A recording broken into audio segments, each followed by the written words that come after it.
All right. Hi, everybody. We got a special guest today. We have Sarah Sear joining us from the great state of Colorado, Colorado Springs specifically. And we're excited to spend a few minutes with Sarah because she's got some major fans. She's got some big fans out there and in Colorado that wanted to make sure that she was nominated and recognized as our school counselor spotlight. I think that's what we're calling it. So obviously she's doing some awesome work out there. And Sarah, thank you for joining us and great to meet you. Yeah, thank you for having me, and I'm really grateful to be here and spend the time. Yeah, 100%. No, and good for you. Congratulations. I mean, obviously, people recognize the work that you're doing and they're grateful and they wanted to make sure that you specifically got recognized. But tell us a little bit about the name of your school and how you would describe your school out there in Colorado. Yeah, so my office here is at Atlas Preparatory High School, though this year our program just expanded to the middle school. We are a K-12 school. We recently added an elementary school a few years ago, so excited to service Southeast Colorado Springs. We are a choice school, so we are a public charter, but students choose to enroll here. And I think one of the best things about our school is that we see siblings upon siblings come through each grade level. And as a result, we have a unique relationship with our community. We are strongly academically focused, but we also have a community center. We do a lot of outreach and support services to our families. We have a food pantry here. We service more than just our students, but we really pride ourselves on being a hub in our community. Really cool. And is it testing? Is it a what is it, a lottery? How do you get in? If I want to get in, how do I get in there? Yeah, preference is given to students who have siblings already attending here, just because we have a robust advisory model. We like to serve families.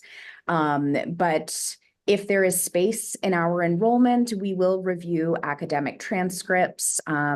However, that doesn't bar anyone from being admitted here.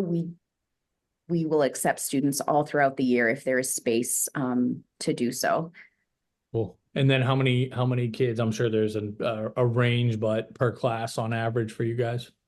Yeah, our high school is sitting at about 500 students right now, and it depends. The freshman class is always the biggest. We have 35 to 40 students in a class, but I think on average that like 35 space is the most common. Cool, got it. And what would you say? And again, I'm sure there's a range. How many students are typically going off to some type of college, whether it's community, 4-year school? What does that usually look like for you guys? Yeah, I'm glad you asked that. When I joined the team in 2017, that was our first graduating class. Our first set of seniors graduated in 2017, and we were a small class of maybe like 55 students at the time. Um, we used to be like college prep Mhm. for all, and now we're just post-secondary success for all. And I think that model has adapted to the needs and wants of our students and families. Typically, we have about half of every senior class saying that they will go to school. Matriculation could improve. Second semester of freshman year is tough for some of our kids, but I would say to start off, about 50% of each graduating class enroll in school and try it out. And then we have around 10% that enlist in the military. And then the remaining students are either transitioning to CTE trade schools, or many of our students are blessed to be part of families who already own a business, and they just kind of walk onto the job with those benefits. Sure, cool. And do you do just the college counseling piece, or are you wearing all the hats?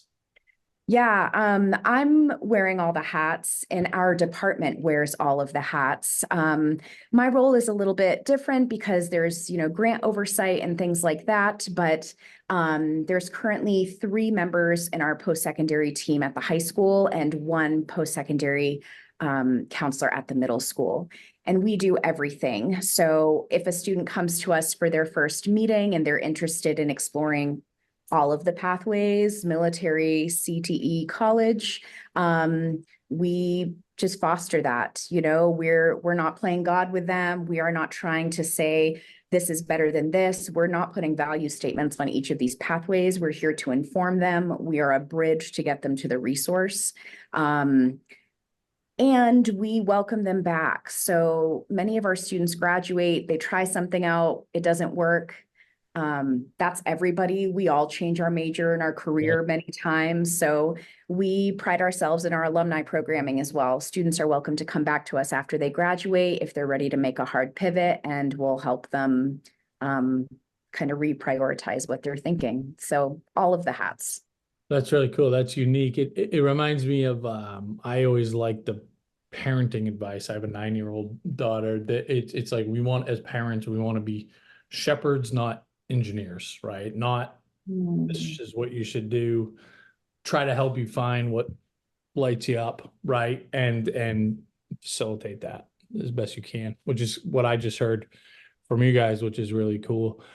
I'm interested to hear more about that. Seems unique to me, this kind of alumni program a little bit. Like it didn't work out.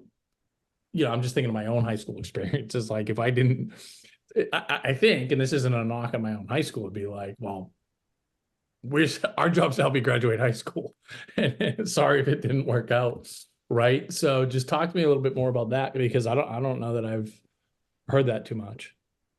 Yeah, I think again, we're really focused on meeting the needs of our students and our community and our families where they're at. And gosh, I think competing priorities come up with all of our students in their lives, and they have a lot of responsibilities on their shoulders. And so we just want to make sure to support them. And we take a lot of pride in the culture and community that's established within the walls of our schools as well. Many of our students find this a safe place, and this feels like home to them.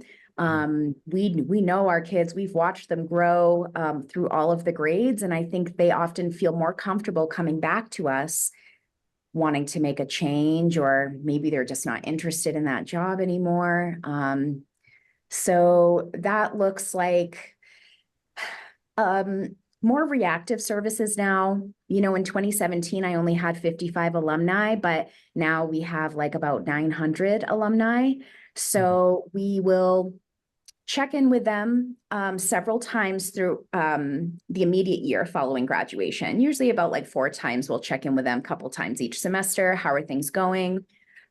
We will spend time with them on campus. We typically meet them on their academic campus the first day of school.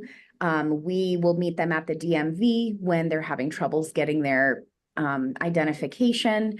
We've helped our kids register to vote. We will get them connected to Pikes Peak Workforce Center or other community resources that are needed as young adults.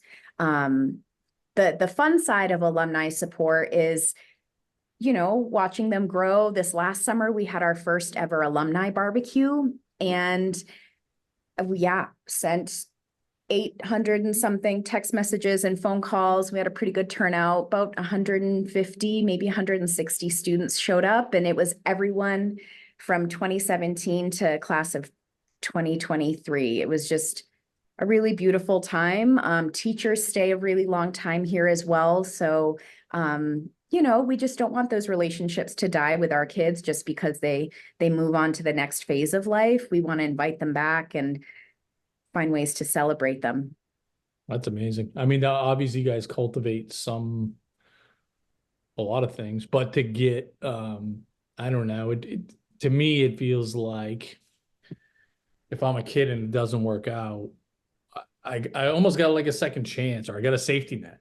I feel like, right, where they get to go back to you guys and be like, all right, help me out with plan B or whatever it happens to be. That's amazing, right? I feel like that's unique. So good on you guys. So we just met right before we jumped on here, heard you're a fellow East Coaster from Maine. So talk to me about how we went from Maine to halfway across the country. Yeah, thanks for asking that. You know, I wasn't a particularly excited high school student myself. I did the things, I checked the boxes. I didn't really see myself as a scholar or in the academic space, but I am a proud first generation student from a low income family. And it was made very clear to me early on that you're going to college, enlisting in the military, or taking over the family business. This is my dad's joke. We don't have a family business. So it was military or college. And I'm not a morning person. I can't do that. And so I just feel like the structure wasn't my calling. So off to college I went, got an associate's degree, graduated, decided to move out here in 2010 to finish my undergraduate degree at UCCS. And just by chance, I kind of stumbled upon this opportunity at Atlas. I was working at the local state college in various roles. And my last role there, I was a recruiter, and I did all of the CASFA events here at this school. And so I just started building a relationship with staff here. I was just here really frequently. There's high need for students. There's a lot of first generation students here as well. So then they extended the offer to me and asked if I wanted to be on their team full time. And that's kind of how I wound up here. I just took a chance coming to Colorado, and the plan was go to school for a few years and move back. But I feel like this community, I can see the difference that I'm making, even if it's only one student every year. I see the difference. I feel the connection, and I didn't have that back in my hometown. I don't think there was as much impact or opportunity for impact there. So I've got roots here now, and I'm probably here to stay for a long time. That was the next question. I'm like, when are you coming back? Sounds like your roots are planted a little bit there, but I don't know. The word I hear was like fulfillment. I mean, that's, that sounds like fulfillment to me. And it sounds like you guys are doing amazing work. Obviously, you're doing amazing work, right? You got people around you that are going out of their way to say, hey, this Sarah deserves some accolades, deserves some love. So clearly you are making an impact. And we appreciate you. We have I think a little bit of a unique perspective in the school counselors, and just, I think, in my opinion, and I've had this vantage point for 20 years now. A really challenging job. I know that you guys have a lot of rewards with your jobs oftentimes, but then again, I think it can be thankless. And obviously every job's different, but in addition to trying to help get these students off to, get the most out of them while they're here, in your words, to try to be a bridge to their next steps, you're also dealing with, I would imagine, what's going on in a teenager's life, and helping them navigate relationships, maybe some stuff that's a challenge at home where you're playing that role too. In addition to making sure let's get your FAFSA across the finish line, right? And all this stuff. So just know that we're grateful for you, and hopefully we can continue to support you and your community in any way possible. And just keep doing it. You are making a difference. Clearly you're making a difference, and, we're hearing it from those around you. So thank you for your time. And any parting words that you would care to share, I guess, with anyone, I guess, just in general, whether it's students, other counselors, right? Some other counselors might be hearing this. Words of encouragement. The floor is yours. Yeah. Thank you so much for the time today. I just really appreciate it. Having a platform to be able to share all the good things that Atlas is doing. And yeah, not on my shoulders. It definitely takes a team. It takes a community of people here too. And I think the parting words I will share, I was at a KIP conference, KIP Through College conference, and there was a woman in my program, and she and I connected, and she just gave the best advice that I think really speaks to the role of counselors and what we do. And not advice, but her statement was, I don't want to be right. I want to do right by our kids.